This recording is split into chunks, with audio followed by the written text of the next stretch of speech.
Welcome back mga kababayan sa Tagalog Crime Stories kung saan ibinabahagi ko ang aking obsession sa true crimes at isinasalaysay ko ito sa Tagalog. Kung gusto mo ang mga ganitong contents, make sure to subscribe at turn on all the notifications para lagi kang updated sa mga bago kong videos. Kung gusto mo naman na suportahan ang aking channel sa ibang paraan, you may do so by checking these options.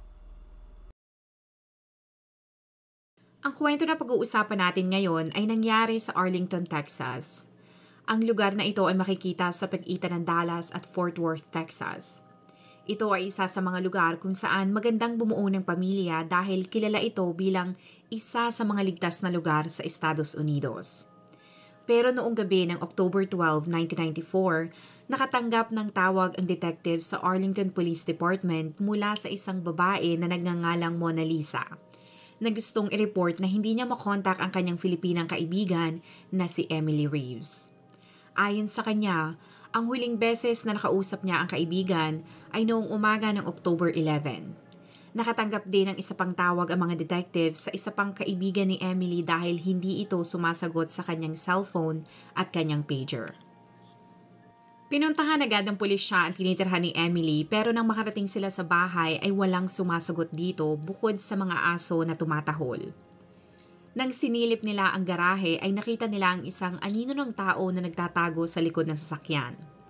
At nang gumamit sila ng flashlight, nakita nila na ang tao ay ang asawa ni Emily na si Jack Reeves. Katulad ng normal na protocol ng pulisya, sinabi nila kung ano ang kanilang pakay at nang tanungin nila ito kung nasaan si Emily, ay sinabi niya na hindi niya alam kung nasaan ang kanyang asawa. At tumanggi din ito na papasukin ng mga detectives sa loob ng bahay kaya wala silang nagawa kung hindi balikan ang mga kaibigan ni Emily na nag-report tungkol sa kanyang pagkawala. Nang makausap nila ang kaibigan nito na si Lynn, ibinahagi niya sa mga investigador na ang huling araw na nakausap niya ang kaibigan ay umaga noong October 11 habang sila ay kumakain sa labas. Dito ibinahagi ni Emily na nagkaroon sila ng away ng kanyang asawa na si Jack dahil gusto nito na lumabas at mag-camping pero ayaw niyang sumama. Nag-away ang dalawa na umabot sa punto na sinabunutan at hinila ni Jack si Emily sa loob ng kanilang bahay pero nakawala ito. Ayon kay Lynn, binalaan niya ang kaibigan na wag sasama sa camping at dapat itong maging alisto at mapagmatsyag dahil baka may masamang binabalak si Jack. Ang isa naman na kaibigan ni Emily na si Mona Lisa ay sinabi na kasama pa niya ito ng alas 8 ng gabi noong October 11 pero inihatid niya ito sa kanilang bahay. 5 araw pa ang lumipas at ang mga kaibigan ni Emily sa Texas at maging ang pamilya niya sa Pilipinas ay walang nakakaalam kung nasaan ito. Ano ang posibleng nangyari sa kanya?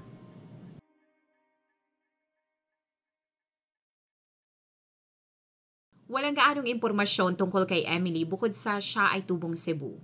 Bago siya naging Mrs. Emily Reeves, siya ay kilala bilang Emilita Villa. Siya ay parte ng isang malaking pamilya at meron siyang 10 kapatid.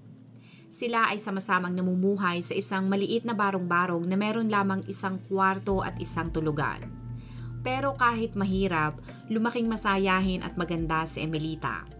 Ayon sa kanyang pamilya, mahilig siyang lumahok sa mga beauty pageant sa Cebu at kadalasan siyang nananalo. Pero katulad ng ibang mga anak na nagmula sa Pilipinong pamilya, ay dinadala niya ang mabigat na responsibilidad na maiahon ang kanyang buong pamilya sa kahirapan. Hindi malinaw kung kaninong idea ang ilagay ang picture ni Emilita sa isang catalog, pero nang sumapit ang 18 taong kaarawan ng dalaga, ang kanyang litrato ay naging parte ng isang ad sa isang magazine. Ang paraan at proseso na ito ay para maipakita ang profile ng isang babae sa mga lalaking naghahanap ng asawa na taga-ibang bansa na kilala sa tawag na mail order bride. Ang catalog na napili nila ay tinatawag na Cherry Blossoms. Kung dati ang Cherry Blossoms ay isang catalog lamang, ito ay makikita na sa internet ngayon upang makipagsabayan sa ibang mga dating sites. Hindi nagtagal at nagkaroon ng 3 Amerikano na nagkagusto at nagka-interes kay Emilita at ang isa sa kanila ay si Jack Reeves. Nagpalitan silang dalawa ng sulat at hindi nagsayang ng oras si Jack at agad itong lumipad patungong Pilipinas noong 1986 para makita ang dalaga.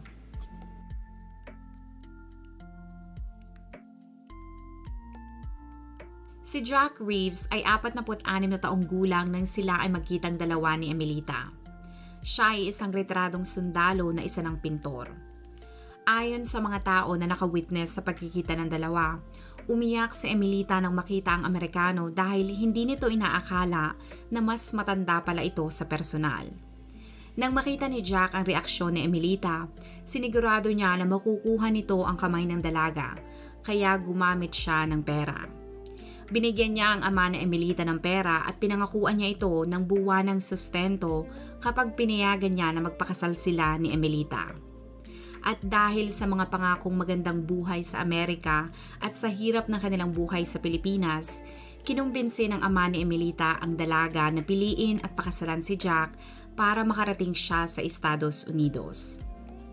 Matapos mapakinggan ni Emelita ang lahat ng rason ng kanyang ama, kahit hindi niya mahal ang Amerikano, ay napilitan siya na pakasalan nito dahil dama niya ang bigat at hirap na kanilang buhay. Kaya para matulungan at maiahon ang kanyang pamilya sa kahirapan, pumayag siya na pakasalan ang Amerikano.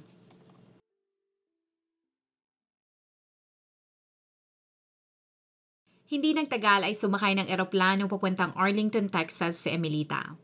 Nang siya ay nakarating sa Texas, ay doon niya nakita na si Jack ay nagmamay-ari ng kanyang sariling negosyo, sariling bangka, sariling bahay, isang Harley Davidson na motorsiklo at isang camper. Pagkatapos silang makasal, binilhan ni Jack ang kanyang batang asawa ng sarili nitong sasakyan na isang Nissan Pathfinder.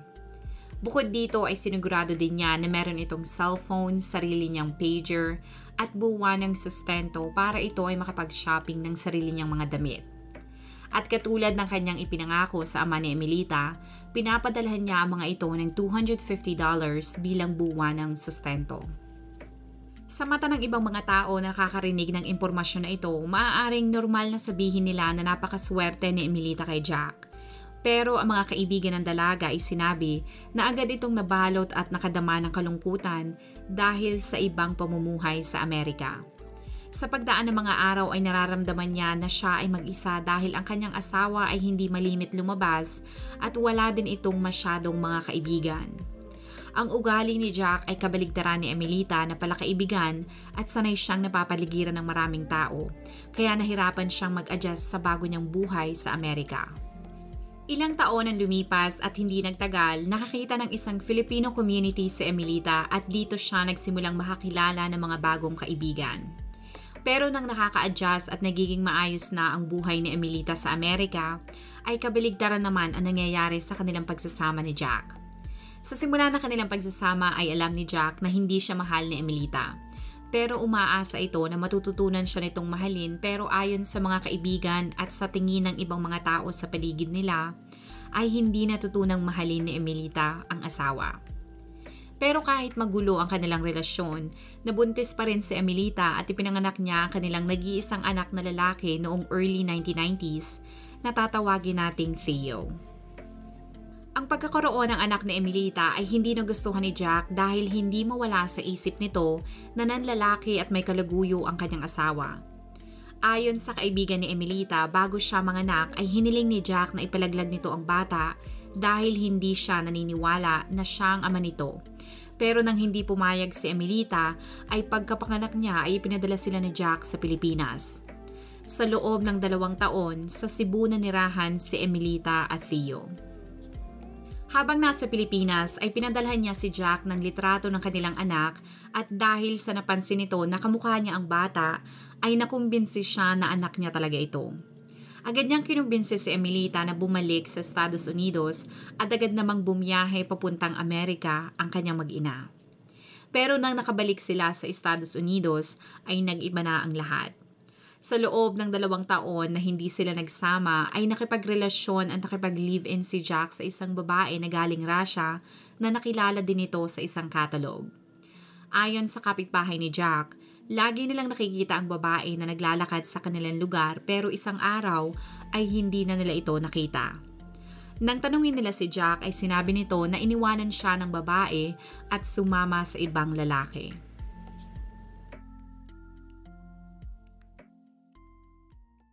Ayon sa mga kaibigan ni Emelita, nang malaman niya na merong kinasama at kalaguyo si Jack, ay madalas na itong lumabas para mag-party sa mga clubs at nakipagrelasyon din ito sa ibang mga lalaki at babae. Ibinahagi din nila na si Emelita ay malimit sabihin na nag-iba na ang kanilang relasyong mag-asawa at kanyang pananaw sa buhay mula nang siya ay bumalik sa Estados Unidos. Ibinahagi din ito na pakiramdam niya ay nasasakal siya hindi lamang sa kanilang pagsasama, pero pagod na rin siya sa pang-aabuso na ginagawa nito sa kanya na hindi lamang pisikal pero pati na rin sexual at verbal abuse. Inamin ni Emelita sa kanila na hindi na niya mabilang ang ilang beses na ipinilit ni Jack ang sarili nito sa kanya. Ang malala ay habang ginagawa ito sa kanya ay kinukuhanan siya nito ng litrato. Bago siya mawala ay inamin niya sa mga ito na nahulog na ang kanyang loob sa isang babae na nagngangalang Mona Lisa at hindi siya makapaghintay na magsimula ng bagong buhay kasama ito.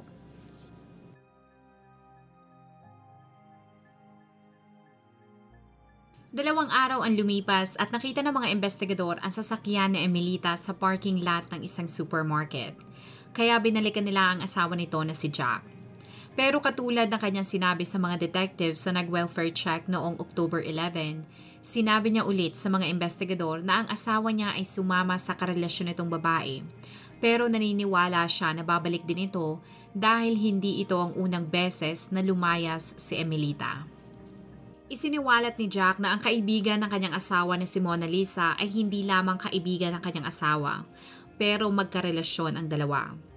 At dahil sa posibleng may motibo si Mona Lisa sa pagkawala ni Emelita, agad nilang tiningnan ang mga ginawa nito pero meron itong solid na alibay kaya hindi na ito pinagsuspetsahan. Hindi nagsayang ng oras ang mga kaibigan ni Emelita at ang Filipino community sa Arlington, Texas. Namigay sila ng mga missing persons flyers at si Jack naman ay hindi nagpahuli at namigay din ito ng mga missing persons flyers at nag-alok ng $25,000 na pabuya sa makakapagturo ng kinaroroonan ng kanyang asawa. Binigyan niya rin ang mga detectives ng damit ni Emelita para makatulong sa mga aso na kasama sa search and rescue party. Pero kahit anong hanap ang gawin ng mga tao kay Emelita ay hindi nila ito nakita. Pero habang nawawala si Emelita at gumugulong ang investigasyon, isa sa mga pinsan nito sa Pilipinas ay nakatanggap ng mensahe mula kay Jack kung saan sinabi nito na gusto niyang makahanap ulit ng bagong asawa at ang gusto nito ay isa sa mga pinsan ni Emelita. Ang impormasyon na ito ay ikinagulat ng kanyang pinsan pero mas ikinagulat ng lahat ang pag-file ni Jack ng divorce kay Emelita. Ang kanyang rason ayon sa divorce papers ay inabando na siya ng asawa. Sinabi din ng mga kaibigan ni Emelita na siya ay inalok ni Jack ng $30,000 para sila ay maghiwalay pero tumanggi ito. Ayon sa kanila, takot na takot si Emelita na baka siya ay patayin ni Jack katulad ng ginawa nito sa kanyang mga dating asawa. Oo, tama ang narinig mo. Si Jack ay ikinasal na ng 3 beses at ang kanyang pangalawa at pangatlong asawa ay misteryosong namatay.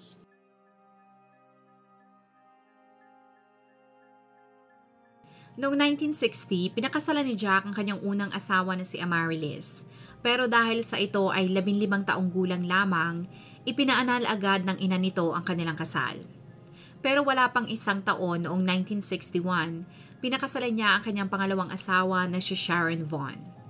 Pagkatapos ng kanilang kasal ay nag-enlist siya sa army at siya ay inilagay ng kanyang commander sa Italy at doon na ay pinanganak ni Sharon ang kanilang 2 anak na lalaki. Noong 1967 ay ang unang pagkakataon na nakasuhan si Jack dahil binaril niya ang isang Italyano. Dahil di umano ay isa itong spy at binantaan nito ang buhay ng kanyang asawang si Sharon. Di umano ay nagpaputok siya ng isang beses para takutin ito pero sa hindi niya maipaliwanag na dahilan ay tumama ang bala sa isang bakal at tumalsik ito sa dibdib ng Italyano na agad nitong ikinamatay. Kinasuhan siya ng homicide at nakulong siya ng 6 na buwan sa Italy. Ang kanyang ina sa Amerika ay kumalap ng mga signatures at nang may sapat ng signatures, lumapit ang kanyang ina sa dating presidente ng Amerika na si President Johnson na lumapit naman sa gobyerno ng Italy na naging dahilan kung bakit siya nakalaya. Si Jack at ang kanyang buong pamilya ay bumalik sa Amerika kung saan nagpatuloy siya bilang isang sundalo. Hindi nagtagal ay na-promote siya bilang isang sergeant at malimit siyang ma-deploy sa Asia. Noong 1978, habang siya ay nakadeploy sa South Korea, si Sharon ay nag-file ng divorce. Agad namang bumalik papuntang Estados Unidos si Jack para maisalba pa ang kanilang pagsasama. Pero sa halip na maisalba ang kanilang relasyon, isa sa kanila ang pinaglamayan. Noong July 20, base sa record, nag-file ang mag-asawa sa korte na i-dismiss ang divorce papers dahil nagkasundo sila na ayusin ang kanilang relasyon. Pero kinagabihan ng araw na yon, ang pulisya ay nakatanggap ng tawag mula sa bahay ng mga Reeves. Sa kwarto ng mag-asawa ay nakita nila ang hubad at wala ng buhay na katawan ni Sharon. Sinabi ni Jack sa mga pulis na sila ay kumain sa labas para mag-dinner, pagkatapos ay umuwi sila at nagkasundo na ayusin ang kanilang last will and testament. Pagkatapos ay nagtalik sila. Nang sila ay natapos, lumabas siya ng kwarto pero nang hindi pa siya nakakalayo, ay nakarinig siya ng isang putok ng baril.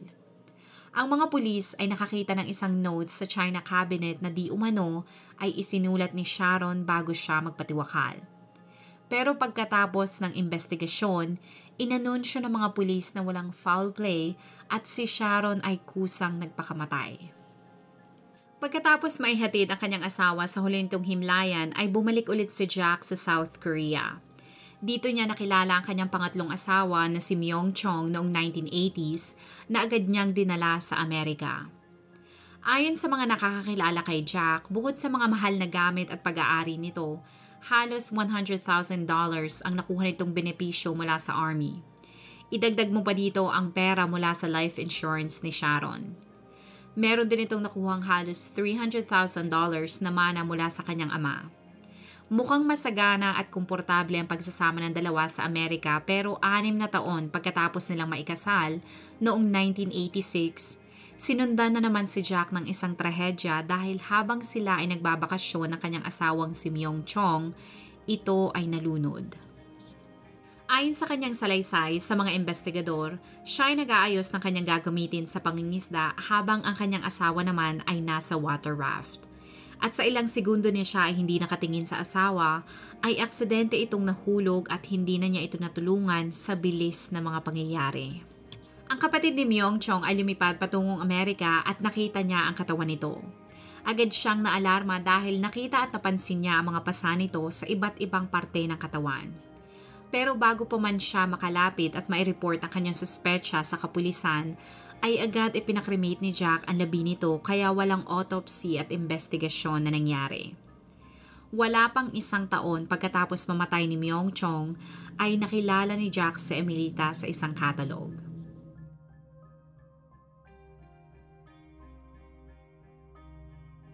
Nang malaman ng mga detectives ang nakaraan ni Jack ay kumbinsido sila na may kinalaman ang dating sundalo sa pagkawala ni Emilita.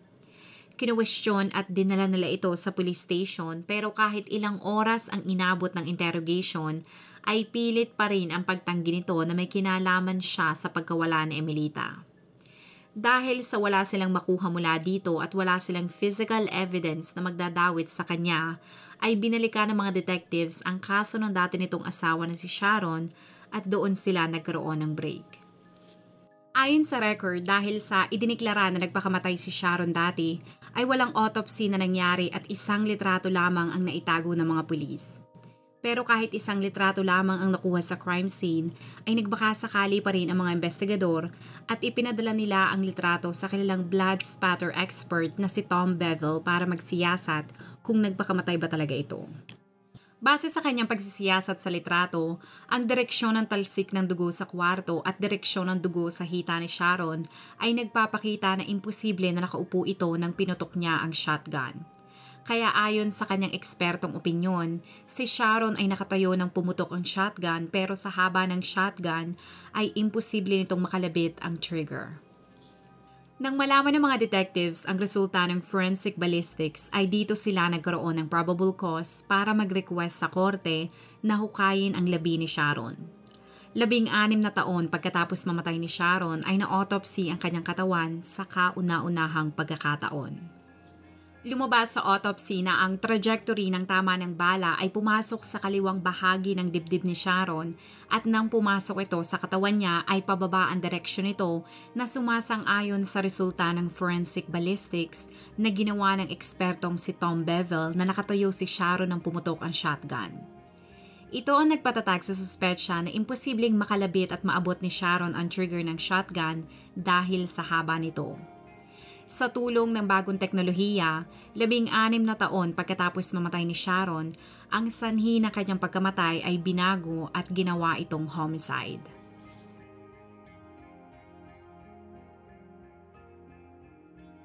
Kinontak ni Jack ang kapatid ni Emilita sa Pilipinas at inalok niya ito na tumira kasama siya sa Amerika pero tumanggi ito. Nang mabigo siya sa kanyang plano ay nag-renew siya ng kanyang subscription sa Cherry Blossoms para makahanap ulit ng perpektong mapapangasawa at posibleng susunod niyang biktima. At hindi nga siya nabigo dahil sa kanyang mga personal ads ay nahanap niya ang kanyang posibleng panglimang asawa na si Malia na taga-Pilipinas din. Pero bago pa man magkita ang dalawa, 5 buwan pagkatapos mawala ni Emilita, inaresto at kinasuhan ng mga kapulisan si Jack sa pagpatay sa kanyang dating asawa na si Sharon. Ang mga detectives ay kinasuhan din siya sa pagkawala ni Emilita pero dahil sa wala silang sapat na ebidensya ay hindi natuloy ang kaso. Sa paglilitis ay nagkaroon ng reenactment sa loob ng korte para ipakita sa mga jury na imposible na magpakamatay si Sharon dahil hindi nito maaabot ang trigger ng shotgun kung nakatayo ito. Idiniin nila na ang tanging tao lamang na may malakas na motibo para patayin ito ay si Jack dahil gusto na nito ng divorce. At dahil sa lakas ng ebidensya ng prosekusyon laban kay Jack, inabot lamang ng 1 oras ang deliberasyon at lahat ng jury ay sumang-ayon na siya ay guilty at pinatawan siya ng 35 taon na pagkakakulong. Noong October 1, 1995, 1 taon pagkatapos mawala ni Emilita, ang mga deer hunters na malapit sa Lake Whitney ay nakakita ng isang mababaw na libingan. Ipinadala ang mga buto sa County Medical Examiner's Office and Forensic Lab sa Fort Worth para masuri. Ang medical examiner ay ikinumpara ang mga ngipin na nakita sa mga dental records ni Emilita at ito ay 100% match. Base sa autopsy, nakita ang kalansay ni Emilita ng walang damit, alahas o mga personal nito mga gamit na hindi gagawin ng isang tao na gustong umalis o maglayas. Ipinadala nila ang mga buto ni Emilita sa isang eksperto dahil umaasa sila na malalaman nila ang sanhi ng pagkamatay nito. Pero ang doktor na sumuri dito ay sinabi na walang trauma sa mga buto ni Emilita. Wala ding indikasyon na ito ay binaril o sinaksak ng kutsilyo. Pero sa matinding pagsasaliksik ng forensic team sa pinaglibingan kay Emilita, ay nadiskubre nila na ang parte ng lupa kung saan nakaposisyon at nabulok ang baga ni Emilita ay nakakita sila ng isang single-celled organism gamit ang microscope na tinatawag na diatoms. Ang pagkadiskubre ng buto ng napakaliit na organism na ito ay importante dahil ang diatoms ay nabubuhay lamang sa mga lawa, ilog at dagat. Ipinaliwanag ng doktor na mapupunta lamang ang diatoms sa katawan ng isang tao kapag ito ay nainom o sa sitwasyon ni Emilita ay sigurado ang eksperto na siya ay nilunod muna kaya nainom nito ang tubig. Kaya ang diatoms ay napunta sa loob ng kanyang katawan.